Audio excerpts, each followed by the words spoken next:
In this guide, I will show you some of the important options to enable or disable for World vs. World Big Zerg fights. The first three options here should be enabled because they will help you pick up loot in World vs. World. But keep in mind is that to be able to get auto loot in World vs. World, you must have the Force ability in Provisions Master. Even if you have the Advanced Logistics Mastery in PvE, you will not auto loot in World vs. World unless you have the Force ability in Provisions Master.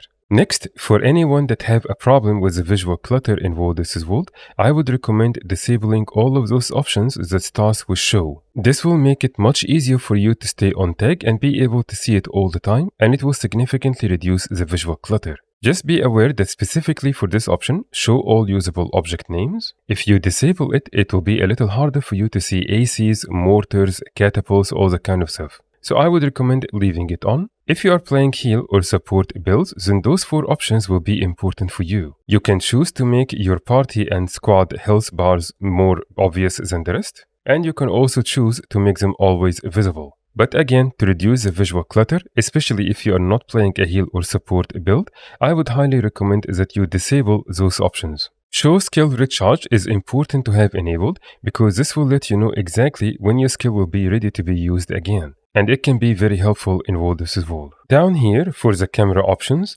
enable first-person camera can be very good, especially in tight spots, where your cam can sometimes clip through walls and such. The best example for that is the Alpine Borderlands Hills, where a lot of the times if you are fighting inside the loot room, your cam can clip through walls and it becomes much harder for you to see what's happening in the fight. So in that case, make sure this option is enabled and then zoom all the way in, and this way you will not have your cam clip as much. Next, for the combat and movement section, I would highly recommend setting this option ground targeting to be fast with range indicator. What this will do is it will enable you to control where you want to drop your skill as long as you are holding on to it. And once you release, it will automatically use that skill at that spot. If you have this option set to normal, then you will have to use the skill twice. And when you're holding on to it, you can select where you cast it, and then you will release, and then you can click again or press again to use the skill. And this can be a problem in World vs. World because it's a fast-paced mode. When you have this option lock ground target at maximum skill range, then you will never accidentally go beyond your limit. So for example, I'm trying to go beyond as my limit here, and as you can see, it's not letting me. That is the maximum range for my skill, and it's not letting me go beyond it. All of those other options, I would highly recommend that you disable them, because otherwise you'll actually get in trouble because of them.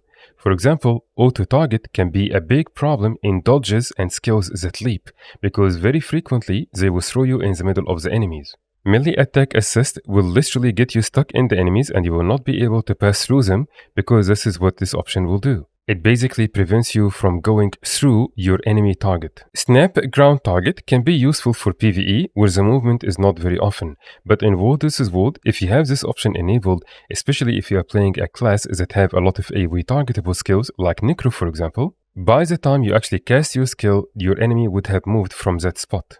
In the competitive section here, again, to reduce the clutter, standard enemy models should be enabled, and World vs. World simple nameplates also should be enabled. And depending on how you want the clutter to be reduced, you can either make enemies only or you can make it everyone. This way, when you go to World vs. World, instead of seeing the full name with like the server and the rank on top of everyone, you will only see a triangle, and it will reduce the clutter and it will be easier for you to keep up with the fight and the commander.